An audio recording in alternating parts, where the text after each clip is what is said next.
I was flying to Africa. It was actually with that same board that I just mentioned earlier. And my flight had gotten hung up. They were already in New York City. We were all meeting up in New York City and flying on from there to Africa. And so I got there late.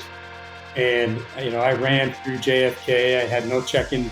I only had my bag with me, so I didn't have to wait for a bag. And I get all the way to the gate, and they closed the door. And I'm talking to this flight attendant, and I grab my cell phone. I call my friends that are on the airplane, and I said, "Hey, I'm standing here, but they won't let me on the airplane."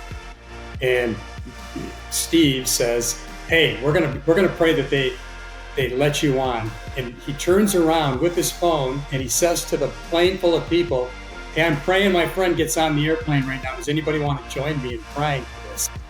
And I'm thinking to myself, man, I'm going to be so embarrassed if I do get on that airplane. Well, I'm standing there waiting. The manifest has already been completed. And that's usually when there's no getting on the airplane. And I'm talking to this they call them redcoats on Delta, kind of like the boss at the gate. And she goes, "Well, believe it or not, there's a little bit of a problem.